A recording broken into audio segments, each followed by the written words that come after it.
Goldylocks Productions broadcasts universal cosmic frequencies that unlock, awaken, and expand the consciousness of our worldwide viewers and listeners.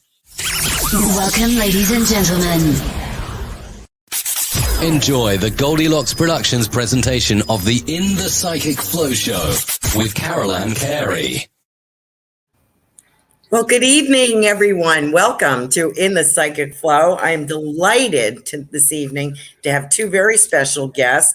I just want to make a mention of a few things here this evening. We will not be doing any mini readings tonight. We have a strict interview tonight, strictly interview. So if anyone does pose a super sticker, we will put that towards next week, which I think is me. I'll have to double check my calendar. In any event, please check out my website, carolancarey.com. Be delighted to be your spirit connection. So without further ado, because I have two very special guests and we have a lot to get through, and I think you're going to find this fascinating, is we have the lovely and talented Mr. Karl Petry with us this evening. Hi, Karl. Thank you so much for joining us. Hey, it's great being on the show. Thank you. His lovely wife, Dr. Sueli Petry, is with us this evening. She graciously agreed to come on so that we can get the skinny on what it's like to be married to a gentleman who is a psychic or, you know, an accomplished author and independent filmmaker and several other things that he does. So let me say first, Karl is the author of Absent Witness, and he was on last year this month to talk about that book, which is fascinating, about several cases that he has worked on. And he now has a new book called Somewhere the Dead Are Singing. So that's a fascinating title right there. What is unusual about Karl is, first of all, he didn't recognize his abilities until probably his 40s. Did he really let people know? He recognized abilities, but didn't say much about it. He is a Vietnam veteran who was substantially injured there and was hospitalized for several months. He married his childhood sweetheart in 1973, and that is Dr. Sueli. Karl uses primarily, correct me if I'm wrong, Clairvoyance, Retrocognition, and Psychometry. That's correct. And as an independent filmmaker, he has had a compliment from Steven Spielberg about a documentary that Karl put together for a gentleman whose first name is Bob, and I think it's Doolin. Bob Durant. Okay. And he was talking about UFOs, and you did a documentary. It was the Roswell incident. The Roswell incident. And so you were complimented by Mr. Steven Spielberg, and I think that's quite an accomplishment as well. So we have this brief bio, the childhood sweethearts, one of which is Dr. Sueli, who is a practicing psychologist. Her PhD is in psychology. They are both located in New Jersey. She has a very interesting spin on her practice, which is working with grieving people who have gone through loss, interpersonal relationships, things of that nature. She is fluent in Spanish and Portuguese and has a different spin on what she can introduce using Karl's abilities as well. So I think they make a dynamite team, and I thought I would speak. Would you like to, Karl, speak about your new book? And then I'm going to pursue some questions with your lovely wife. Oh, sure. Okay. Well, the new book is called Somewhere the Dead Are Singing. Beautiful. I'm reading it now. Okay. And I've touched on a number of topics such as time slip, shadow people, and as Bigfoot. Oh, wow. Which really surprised a lot of people. And also, we went to England. And so I decided to take a look around England and see how far back I could see. It was a test for me. here in the United States, we're very young. We're a very young country. So I go back 250 years, whatever. But how about England when you could go back 1,000 or 2,000 years? So I decided to try Stonehenge and a lot of the circles, stone circles that they had in England to see how far back I could actually see. And that was my test. And that's in the book. And Fabulous. also, I went to the Mothman Festival. Okay. To see what that was like. And also a spattering of ghost stories and ghost items that are haunted. Interesting. And that's all in the book. Fabulous. And so I'm sure this is going to be a great seller as well. It's a very interesting topic. You write so well. You tell your story so well. What I love about you is you're really more well-known than you let on. You have worked a long time in the paranormal world. This book is dedicated to probably one of the most prominent paranormal experts. Wouldn't you agree? Rosemary Ellen Guiley. Yes, she is tops. Tops, yes. And you dedicated this book to her. And she helped you with, wasn't it, didn't she lay the groundwork for the remote viewing for the government program? Well, I worked with Ingo Swan. Oh, Ingo Swan. That was it. Yes. Did she introduce you, or did you in your travels, did you meet him and work with him? No, it's very strange.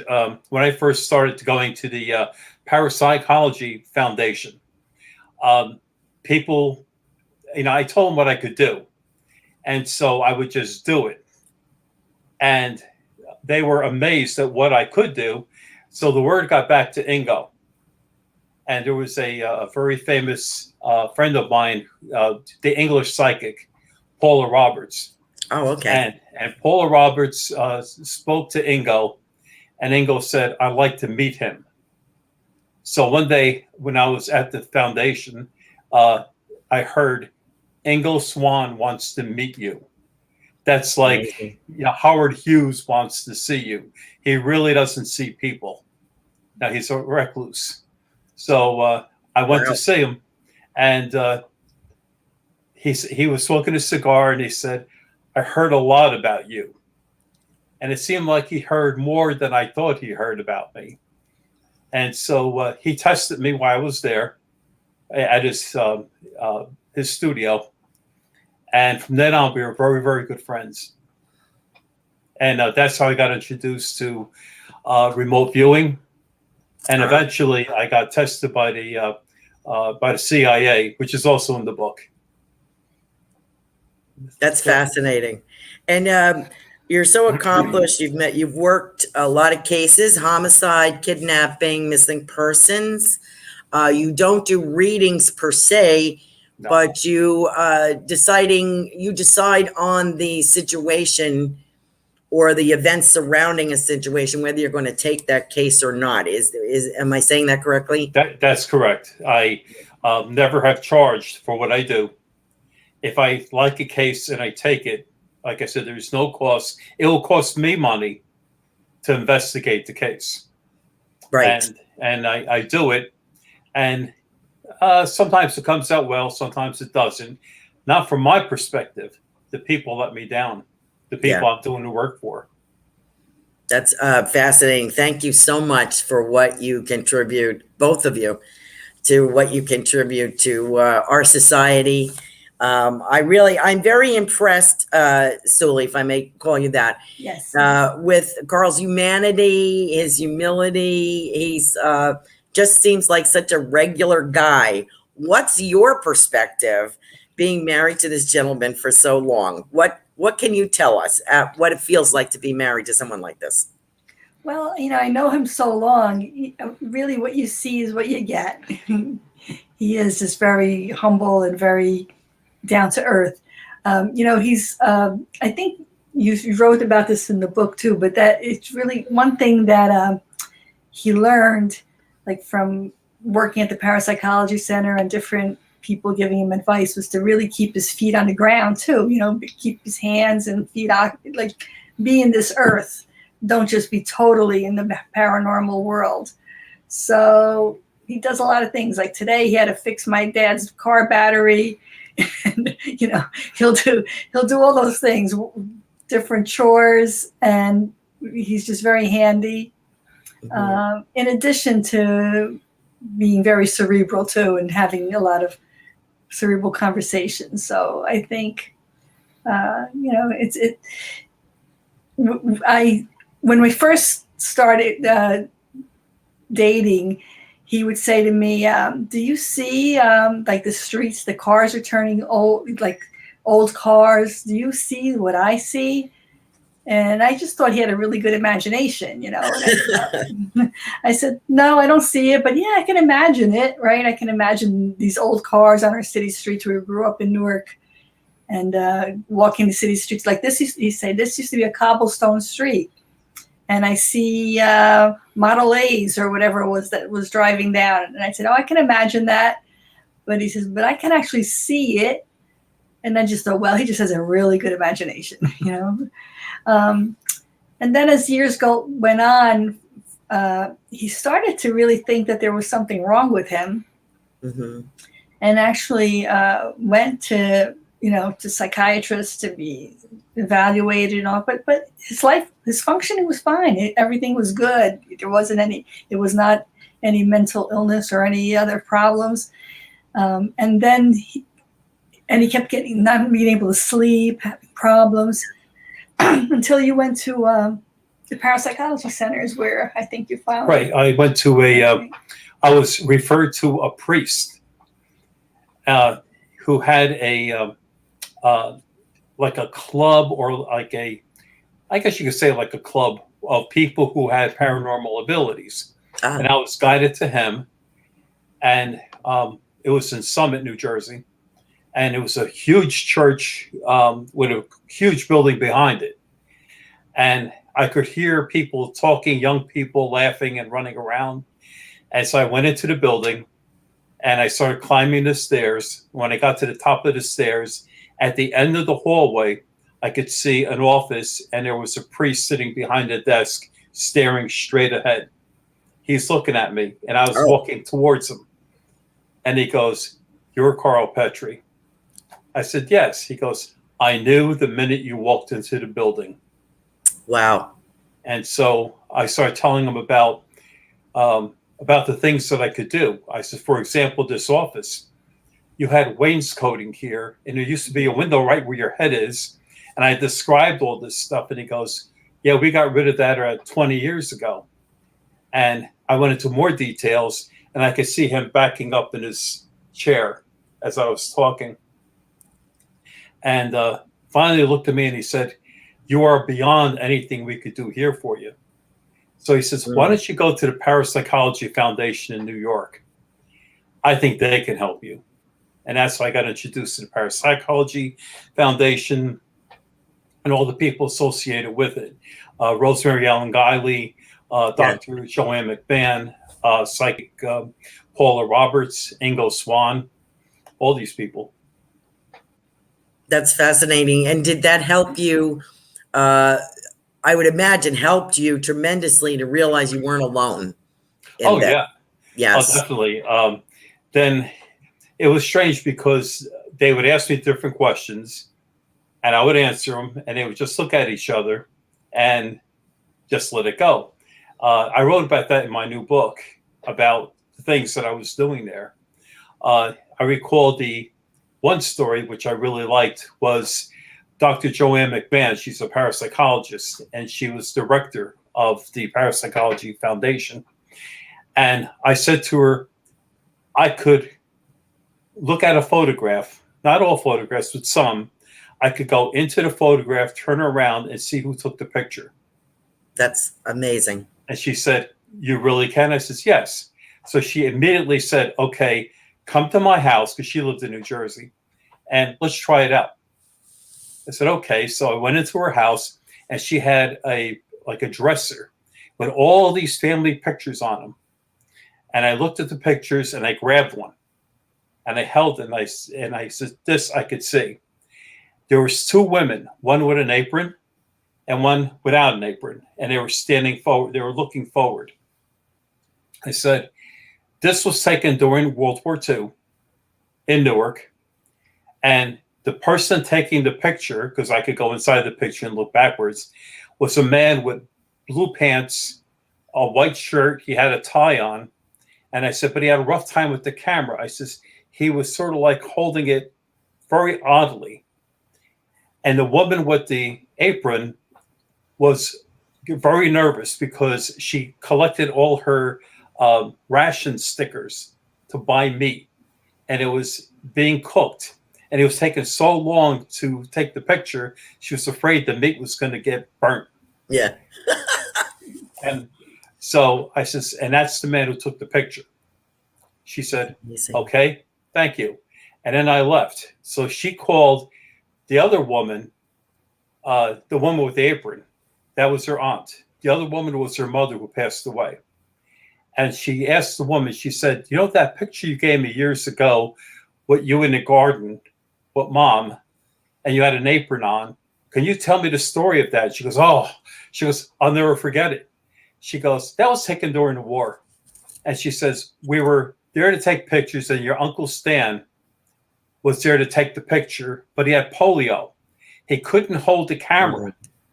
And he was twisting. It took so long. And she goes, you won't believe this, but I had a roast in the oven that I collected all these stamps for, and I was afraid they're going to burn.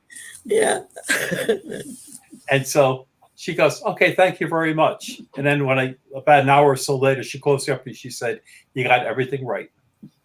It's amazing. You know, most people that do work in the psychic realm don't have nothing in comparison to your abilities, as far as I know. Because not only do you, most of us, I believe in what you were saying. It was very good advice to stay grounded and have other interests besides this, because you could lose your mind, I think. And I believe in that. And sometimes I'm, painting a wall or gardening, and then I got to stop and do a show or something. So I agree with that. I totally agree with that. And I was very glad to hear you say that. And so that people understand that you have a normal life besides this. And I think that makes you so relatable. That's what I like about it. I like your advice that you give people to stay earthly, The word I use is stay grounded. Stay grounded. Absolutely. Right. Listen, I want to ask Dr. Sueli had mentioned before the show, when we were kibitzing a bit, that she has introduced you to a couple of her clients. Yes. Okay. Can you tell us a little bit about that? Sure. So, I think in psychology, there are several schools of thought, and some are very strict with cognitive kind of things and not looking in contextual. But I really like to think of the larger context. And I guess it's because of my life experience. And I find a lot of like-minded people with whom I work also that try to think of a larger context and believe in the energy flow and many of the things that we don't know about or don't fully understand.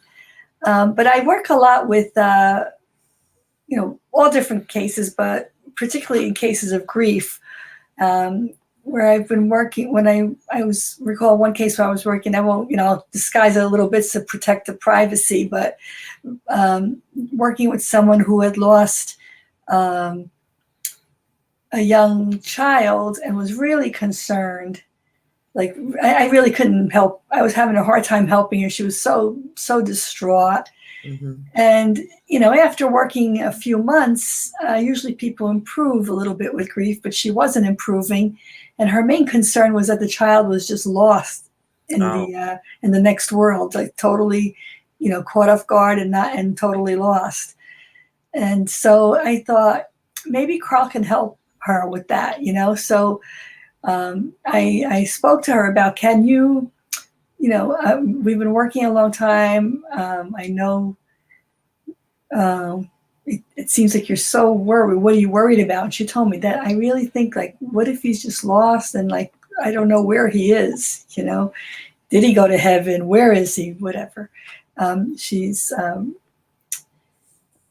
Catholic, and she believed in heaven. But so I introduced her to Karl, and she said she would like to meet him. I told her about what he, I don't know if he'll be able to help you or not, but he sometimes can see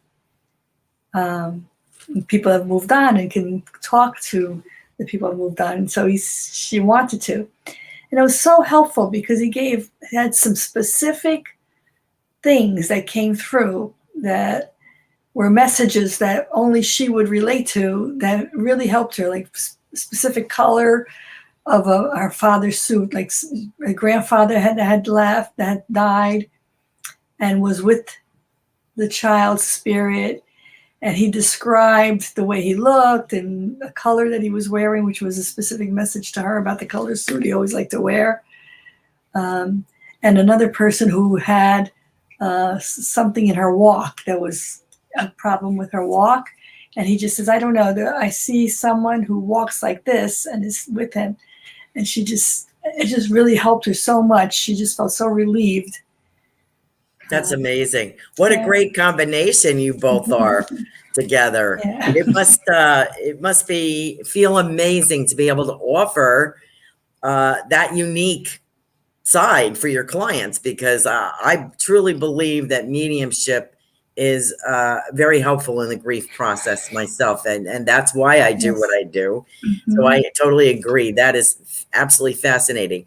You have a practice, Dr. Sueli, in let me see, where are you? Highland Park, which I'm familiar with.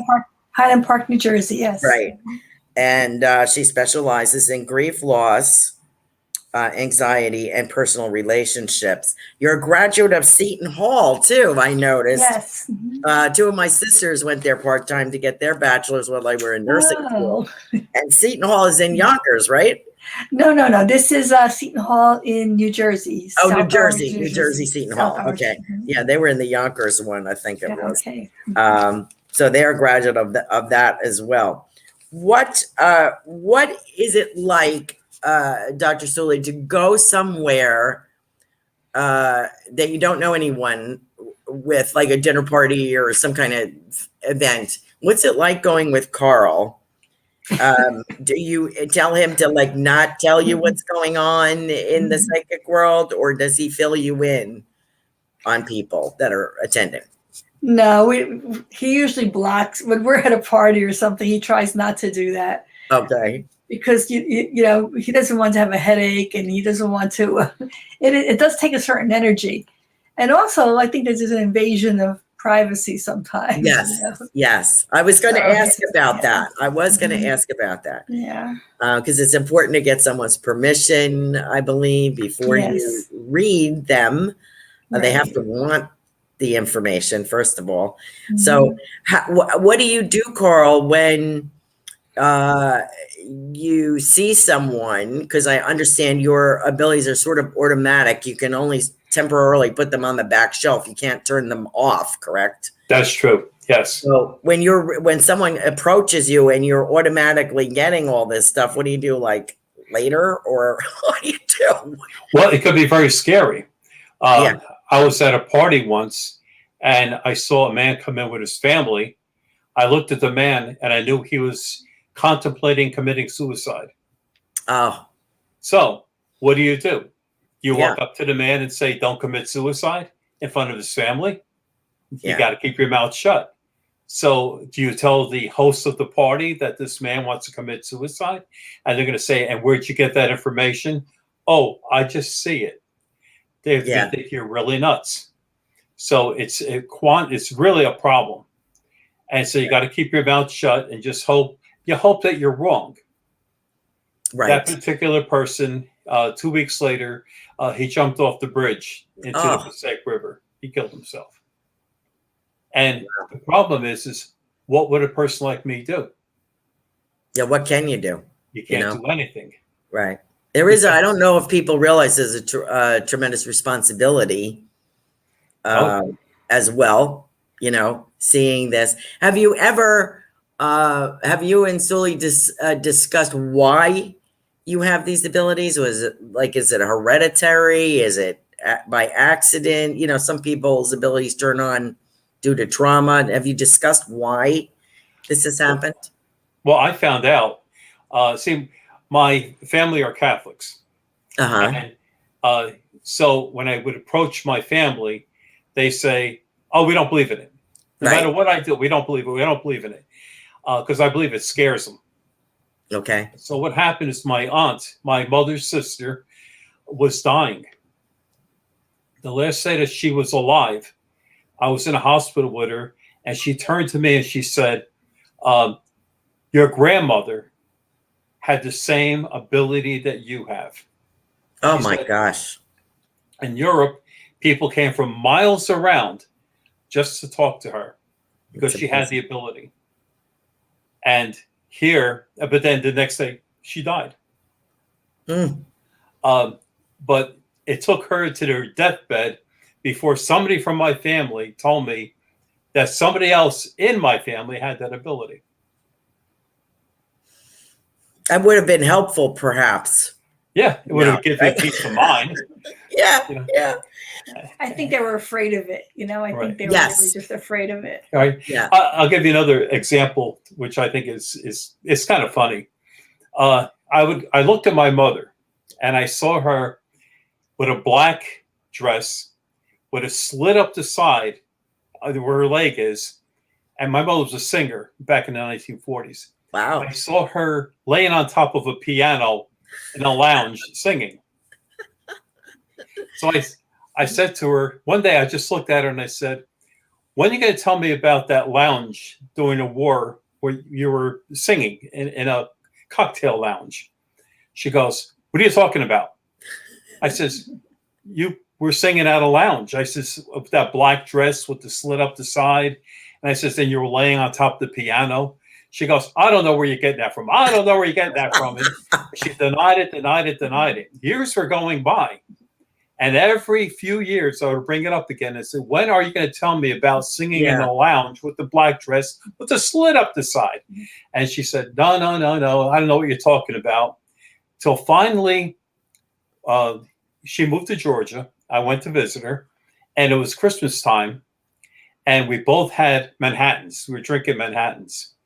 And my mother was sitting at the other end of the room, and she turned to me and she said, like, "The Tip Top Lounge." I said, "What are you talking about?" She goes, "During the war," she goes, "I was underage." She says, "And to make extra money," she goes, "I sang at the Tip Top Lounge." She says, "To make money." She goes, "But nobody knew about it. But now you do." I knew it. I mean, I used to freak her out because I knew we're on dates that she went with my father. I knew dates that she went on with other men before she met her father. And all she kept on saying is, "My sister's got a big mouth." But I knew everything about it. So I had to knock that off because it was really freaking her out. And her sister hadn't told you any of it. No, her sister probably forgot about it a long, long time ago. But I knew the conversations they were having after the dance when they left, where they went to the dance, what was said after the dance and during the dance. I knew everything. I even knew the Buick that her date was driving, because Buicks had this side-mounted chrome. And I recognized it, and I said, "Oh, by the way, he was driving a Buick." And what, she flipped out. Oh, no. That's amazing. Sueli, do you ever feel intimidated? Like you can't even do a small lie, right? A white lie. Can't get away with anything. Is that intimidating, or are you used to it now? I think I'm just used to it. I mean, but I think it's, it is true. Although I think you've told me that it's hard for you to read sometimes me because we're too close. Right. Sometimes. Oh, okay. Yes, I can understand that. Maybe he's just saying that so I could feel better. I don't know. I'm not sure about that. That's what he tells me though. Yeah, I would say I agree with that. That's also a good cover. That's a good answer there, Karl. But I think it is harder to read someone you're very close to rather than. Yes. And I don't think he would intentionally be reading. But I was just wondering if he picks things up on you and you say, "Oh my God, don't bring that up. Please don't bring that up." You've known each other so long. I don't think you have any secrets, do you? No, no, Not really, right? no. Except sometimes he tells me, I know what you're thinking. And I say, what am I thinking? And then he'll say, I said, no, that's not what I'm thinking. Sometimes it is, but I don't want to. Good for you. You kind of freak with him a little bit, huh? Right. Good for you. That's really cute. We have, I wanted to just put a shout out to some of our people here that joined us. And I have a couple of questions. Let me see who we have here. Let me get back here. We have Sugar Magnolia. Thank you for joining us, Kim. Shout out to Linnell and Kim. Jill Sheen is here. Very excited about the show. Ruth Saltman, who is also an author and also a show host here on Goldylocks Productions. Thank you for joining us. Richard Riddle is here. Julie Peller. Thank you for joining us again. Carol, hi from North Carolina. Let me see. Ruth, we have Richard Riddle. Richard, hi, Robin. Nice to see you here. Robin remembers you, Karl, from your last visit. And Richard had asked, what made you go into independent filmmaking? Because it was easier for me to make a movie than write a book. Oh, okay. Well, I can understand that. And I also you have your own company. Yes. I also work for other film companies. So I recall the first time I made a film, the film company, it's independent. And they said, Karl, we need a vampire movie. Make a vampire movie. And I says, I really don't like vampire movies because you're always shooting in the dark. Just make a vampire movie. So I went out and I made a movie for $2,000, wow. And that was my budget. And I shot it. And I was lucky I was friends with some of Ed Wood's, the director, Ed Wood, some of his people. And they were in it, Dolores Fuller, Conrad Brooks. And the movie sold 86,000 copies. Not bad for a $2,000 investment. No. And then I started making other films and also documentaries. Yes. I know of the Roslyn incident. We called it, right? Roswell, right? Roswell. You did that as a documentary. You did the Ironbound Vampire. Right. The Haunting of Danbury House. Okay. Danbury House, right. Danbury House. Right. I should know that because I used to live close to Danbury, Connecticut. The what is it? Larksville Ghost. Right. And Requiem for a Vampire. Yes. All those films. And the Ghost of Angela Webb. Oh, right. The Ghost of Angela Webb. So that's several, plus your documentaries. And the one was on UFOs. Are there any other documentaries that I haven't mentioned?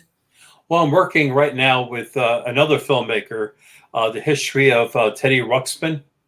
That's it's like a puppet doll that they had back in the 80s, animatronics. Oh, okay. And the history of that. And that's something I'm working currently on. Cool. Very nice. Hi, Gigi. Thank you. Gigi's saying, I just got chills. Richard appreciates that answer. Thank you. And Gigi says, I got chills. You can't help but get chills with this power couple here. When you were first married, Sueli, to Karl, he had finished his service in Vietnam, correct? Yes. And he had recuperated from serious injuries. Mm-hmm. So he's already got trauma going, right? Yes. And that's trauma, veterans trauma and injured trauma, and the trauma maybe of being an unrecognized psychic with no support. Mm-hmm. What was that like? This can't be a normal, it's sort of like you growing up together. I guess it would be normal to you. Tell me in your words what that's like. What is that like? Yeah, I mean, I think that was normal for me, for us. We just, while he was in the hospital, I mean, that was the most traumatic time when he was recuperating in the hospital. He was in 6 months hospitalized, almost died. And I do remember, feeling really sad and scared during that time. But what I remember is that he had seen his funeral, and and he told me about the outfits that my mother and my dad wore. Like my mother had this purple dress with a brooch, and she had that dress. He wouldn't have known about that dress, but she had a dress like that in the closet. And he had actually seen like his funeral and people going by. So luckily he didn't die, but I guess that would have been maybe an alternate dimension or another possibility, that could have happened, and thankfully it didn't work out that way. Right. Wow. So it was very strange that he would have these conversations and these thoughts, but I knew he wasn't really crazy. Like he was getting, he was worried about like, is there something wrong with me? Am I going crazy? And I just knew that wasn't it, because everything else was okay. Like, so he was mild mannered and, worked and was able to do function very well. So we didn't understand what it was until he finally connected later on, years later, with the priest and the priest from Morristown and the parapsychology center then that helped him to realize what was going on. I was just thinking that, it's a struggle in the beginning. You're in love, but it's still everyday life is still a struggle when you're first married, learning about things about each other. But of course, you knew each other pretty well. Just to add this to the mix, I thought it's got to be kind of trying. But I think it says a lot about both of you. Your stick-to-itiveness, is remarkable, and that you enjoy each other in spite of. So I really wanted to bring out what is it like to live with someone like Karl and his projects. But I like, once again, I just want to say, I like the way that you blend both your careers together to help people. I think is fascinating. One of our watchers, we are also on Rumble, by the way. So if you're on Rumble, give us a Rumble, a +sign, please. And if you're on YouTube, we could certainly use a thumbs up, a like, and subscribe. Julie Pellier is on here, and she's asking, she's saying, thank you for normalizing my gift. Although I've had it my whole life, it wasn't until last year when I was hospitalized with COVID that I realized I truly had a gift. What do you say to people like that, either of you? Do you have any advice for people who are coming into this or have had it all their life and they're not sure what to do with it? What do you both suggest for them? Well, from my point of view, I think sometimes it is some traumatic event that actually brings it to light. And I think, like, for instance, in Karl's case, it was probably his hospitalization where he almost died that kind of maybe, he had it before, but that really helped it come full blown into awareness. And I think my advice is don't be afraid of it. There's nothing wrong with you, obviously. And be open to learning and talking to other people about it. And mainly don't be afraid of it. And also to seek help, I would say, like Karl did, he got great advice. Yes. Being referred to someone and be in a supportive environment. Absolutely. Well, that's the important thing, to find somebody who's supportive. Yeah. I mean, I was very fortunate that I had people around me who accepted it, knew what I was all about, the things I could do. But if I didn't have that, most of the people around me would hate me. They think you're nuts. Right. I would lose friends. Family would stop talking to me. So it's a mixed bag. I mean, like I said, I was very fortunate, but it's not for everybody. It caused a lot of problems. I think one thing I want to say is, like, I think what happened with us is that for me, my background, I was born in Brazil. Oh, okay. And so my family immigrated to New Jersey, to the United States when I was 7 years old. But in my background, my family in Brazil, especially, spiritism is very big. And there's a big mix between the Catholic religion and spiritual, like Kardecian spiritism. Yeah. So people from my family have been going to spirit centers. Okay. So it was not an odd thing for me. So when Karl was telling me some of this, it just was a natural blend. Like, oh, okay. He says, I see ghosts. Yes, of course, people do see ghosts, like it was not anything odd. So I think that's when you're saying, Carolan, about finding people that are supportive and are like-minded. Sometimes they're just right around you. Mm-hmm. As long as, people are open to the experience. And I think that's what happened with us, why we connected. It was just very natural for me. In my family, there was nothing odd about someone who could see ghosts or spirits. Yes. Yes, well, I feel that I think you're very fortunate, Karl, and I'm sure you realize that, to have the support. It just feels like you're the perfect match. So to me, that is heavenly inspired to me, I would say. So I don't know if you feel that way, but I feel that. Oh, yeah. It's a gift from God for both of you to find each other, I think is lovely. Yes. Mm-hmm. Really lovely. What do you both think about that you don't take payment, Karl, because you work on an individual basis? What do you think of others? Is probably an unfair question.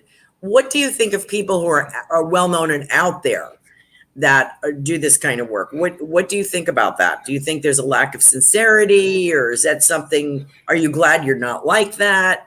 And what do you think of that? No, I totally understand why, people, they make this their livelihood, and they do work, for what they get paid.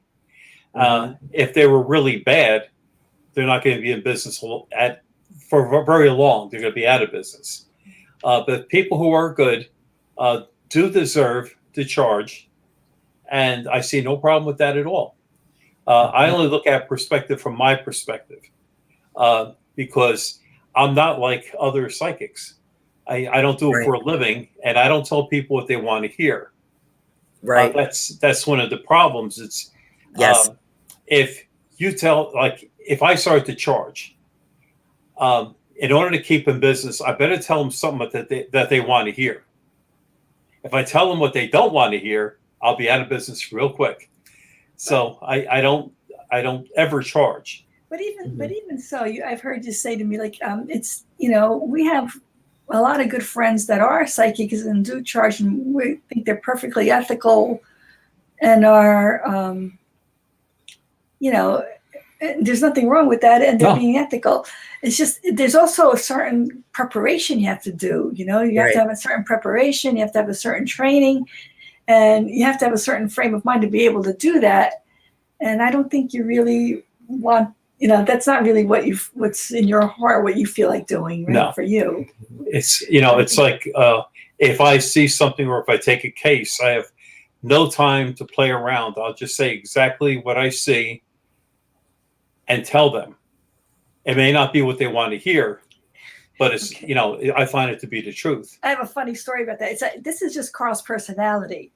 He just does not hold back on any punches.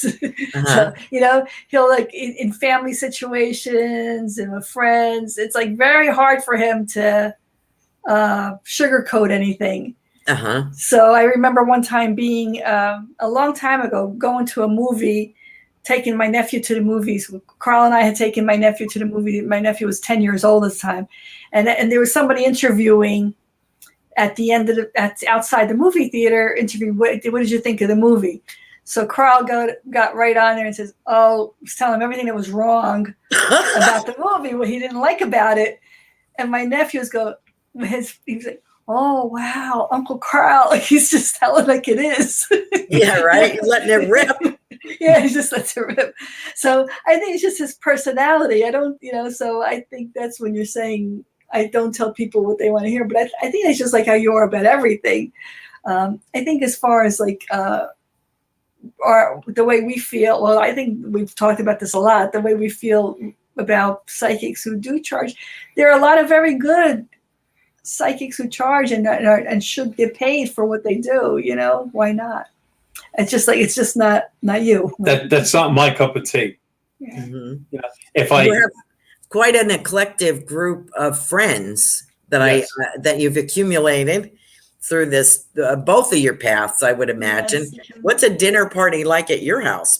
I'm glad you mentioned that. Never have my family or my psychic friends over at the same time. Right?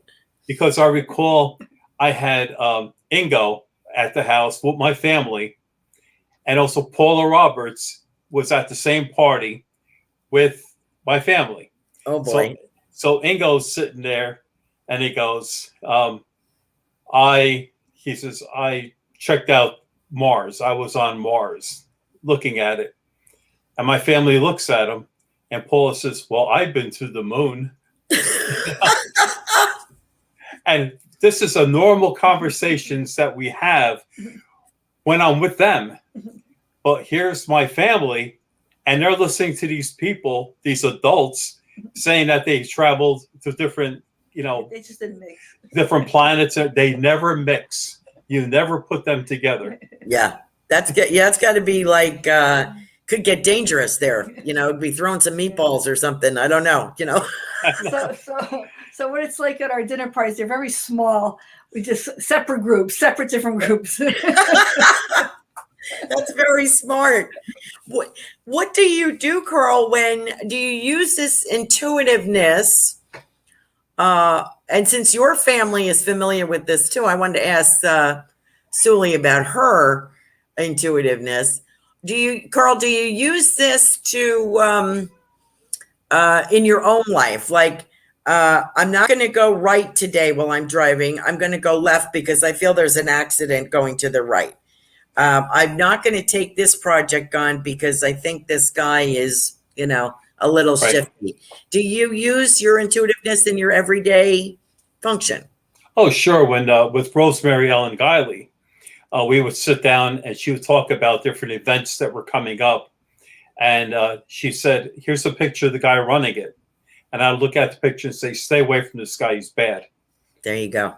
And so she knew better. The minute I said it, she goes, all right, well, disregard this. No, never an argument. And then she would come back to me and say, boy, am I lucky I dodged a big bullet. That guy, stole the funds and they never had a convention, stuff like that. So it's nice that I could sit with people and I could have these conversations and they listen to me. And it works out great. Yeah. That's fabulous. At least they listen to you, which that's great. How about you, Sueli? Do you feel, coming from a family that's familiar with the spirit world, do you feel that you have an intuitiveness? I think I don't have something on anywhere near the level of Karl, and I think I don't really recognize specifically intuitiveness, but I think what I do feel is like when I'm leaning towards a direction, like let's say if I'm thinking I should be doing this and I don't really have a good feeling I'm doing this, then I don't get upset. I just think it was meant to be. There's some reason why I went, in that direction. Mm-hmm. More and that way, just more like an inner trust. Yes, inner trust that just trust my gut, go with the direction I feel like going in, and if it didn't work out, it was probably meant to be. Yeah, maybe somebody up there trying to help me get out of some trouble or something. I think that both of you think a lot alike, so I think that helps the blend work. Mm-hmm. I'm just surmising. I don't know either of you that well, but I'm just I kind of get the feeling that you're both coming from the same place on that. And I feel like you're both have a lot of empathy and understanding of the human condition. That helps tremendously. And being matter of fact about incorporating this instead of making, I'm so special, I think being matter of fact about it is people relate to that. They can, it's fascinating, but yet they can relate to it because everybody has some kind of intuitive gift or psychic gift. And I think it's remarkable. Karl, let me ask you, when you went, are you going to write about the experiences in Europe? and in England. Are you going to write about what you saw over there? It's in the book. Okay, It's in the book. Okay, I didn't get there yet. Okay. Do you feel if you can look into the future on different timelines? Oh, you can't. No, I can only see The past. what's happening now or the past. Okay. Do you see things that kind of scare the hell out of you, or that you'd rather, if you see something that scares you, what do you do? I don't sleep. Okay. Yeah, talk about time slip. How that scary that was. I think yes. the scariest thing that ever happened in my life was a time slip. And this is one of the stories in the book where I was sort of like lured into a cemetery, and all of a sudden, as I stood there, everything about the cemetery started to change. The fence was from modern, was now a wooden fence. Tombstones that were in the background were now trees, and I was watching them having a funeral for someone there. He called him. He was a soldier of the Revolution. Ah. And I later found out the year was like 1830. And what was so scary about it is I was terrified that I went into this time slip and they could see me. When I walked towards the funeral, they stopped doing everything. The minister and all the people turned and they stared at me. Wow. That means I, from the future, was now in the past, and they're staring at me, and I'm 200 years ago or so. I was terrified because what was going through my mind was, here I am about 600 feet from where I parked my car. If I'm stuck here, they'll find my car and say I disappeared. Right. And yet I am stuck in this old days. That is scary. It is scary because I didn't know what to do. I was really scared, and I was afraid that I was going to stay there. Yes. Now, people say, "Oh, I don't know about time slips." The minute I started talking about time slips, you would be surprised how many people approached me and told me their stories about time slips. And see, here's another thing. I happened to be in a cemetery where I could see tombstones and trees and all that. There was two brothers that talked about going into the woods in Pennsylvania. And they were walking through the woods, and they saw a river, and they saw a truck like from the 1950s, like 54, 55, a pickup truck, which they thought was it was in great condition. And there it was. And so they left that area, and they came back the very next day, and they saw there was a bridge and a dam that was there now. And so they saw a park ranger, and they said, that bridge wasn't here yesterday. How could you build that in a day? He goes, what are you talking about? He said, we built that in 1959. Wow.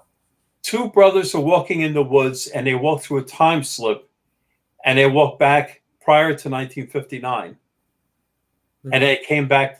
Luckily they were still in modern times. Right. After time. And the very next day they found out that they were involved with a time slip. It's interesting that you mentioned that, because when I lived in Pennsylvania in the Poconos, we used to walk my dogs in this area that was originally a farm, and it was taken over by the state. There's a farmhouse there and a lot of property. So it was by the Delaware Water Gap. Right. So it was part of the state taking care of it. But as I'm walking my dogs, and how your brain is in neutral, and I wasn't doing any of this work at the time, I happen to glance over and I see this gentleman who I presume is a Mennonite, because he had the straw hat and the overalls and a plaid shirt on, and he's pushing a wheelbarrow, and past the wheelbarrow, there's nothing, just the top half of him. And he looked right at me and then turned away and kept pushing the wheelbarrow. And I was like, what was that? Is that considered that really kind of freaked me out, as a matter of fact. Is that considered a time slip? Like, was I walking in an area that this is what the property was like? Oh, sure. Okay. You know, and it's, I had one person who was driving, this is in 1956. He was driving his car down the Ohio Turnpike. Now, the Ohio Turnpike is not like it is now. It wasn't a straight road. It dipped down and then it went up, and you know, it took hours to get across the Ohio Turnpike. So he got his ticket to get on it. 2 hours later, he was getting off the Ohio Turnpike. And he said, how can this be? How can I have traveled the Ohio Turnpike in 1956, mind you, in 2 hours? So he got so nervous, he called up the police and he said, maybe I was speeding really fast. Maybe I hit somebody. Maybe I killed somebody. How can I travel in 2 hours the Ohio Turnpike? And I met him. He's now 85 years old. And he says, I can never get that on my system. He goes, for a brief time, he goes, I skipped through time. Mm-hmm. So that's interesting that everyday people do experience these things. And that is fascinating. What is that? What would you both consider that? Like, it is a slip in time. Yeah, it's scary. It's sometimes an area, right? Yeah, it could be an area, you know, a particular place that you walked on into, almost like a different dimension that you're not aware of. Right. You just happen to walk in an area where you saw this like Mennonite guy with a wheelbarrow. He just happened to be in that dimension when you walked in. Yes. And I'm sure shortly after that, he disappeared and you never saw him after that. I never saw him. But it was interesting that he looked right at me, like you had mentioned. Right. When you're at this funeral that goes way back and they all turned around. Now that's kind of interactive. That wouldn't really be considered energy, right? No. I'm interacting with them. And what was really scaring me and freaking me out was I'm looking at these people knowing very well that I'm looking into the eyes of dead people. Oh, wow. Now, do you know how you... Oh, it's very creepy. It's like these people who are dust now are staring into my eyes. I'm an uninvited guest into their time, and they're staring at me. Like, almost like, why are you here? Why are you invading my time? Exactly. And what made you think you slipped in that you couldn't slip out? What made you feel that you were like kind of, I can't get out of here? Well, it never happened to me before. Oh, okay. And the thing is, I never even thought of a time slip before. And I found out later, you know, who the man was, because when I got the nerve years later to walk into that cemetery, I walked up to the tombstone where the man was given the last rites to, or the service to. And I saw the man's name when he died, so I know what year I was there. And I looked at these women, and one thing that shocked me is that their clothes were all wrinkled. The colors of the clothes were almost like watercolor. They didn't stand out. And these women that were probably in their 20s looked very haggard, and they looked very tired. And it looked like somebody in their 40s or 50s. And I'm sure they were in their 20s. So I'm looking at these people who are long dead. I'm seeing the way they're dressed. There's mud at the bottom of all their dresses. Yeah. And the men, the clothes are very crude. Like we have buttons and elastics and things like that. They never had clothing like that. And the shoes are very crude. I was paying attention to everything about them. And I was saying, my God, where the hell am I? What year is this? And am I ever going to get back? Because Susie's going to say, where is this guy? Right. Like he just took off, you know. Right. Yeah. He had enough and he left. And he left his car behind. Oh, that is really creepy. But it's interesting to bring that up. I think it's reassuring to people who do have those little mind slips. And I don't know how you would get back. I have no clue. I think that you could get out. I think you can get out as fast as you can get in, but I don't know. I'm not a professional, so I don't know that. But that How would many be people never did? I mean, I was lucky. Some of the people I spoke to were lucky that they came back to modern times. yes. How many people had a time slip, got back in time, and never returned? Oh God, that's a subject for another day, Karl. Right. We'll have to have both you and Sueli on again. Thank you so much for joining us tonight. What a great show. We are at the hour. I just want to thank you so much, both of you, for taking time to join us in the Psychic Flow.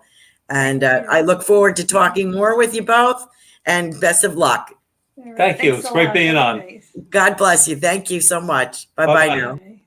Become a Goldylocks Productions VIP patron. Receive exclusive access to live stream special and other epic perks. Join the Goldylocks Productions VIP community today.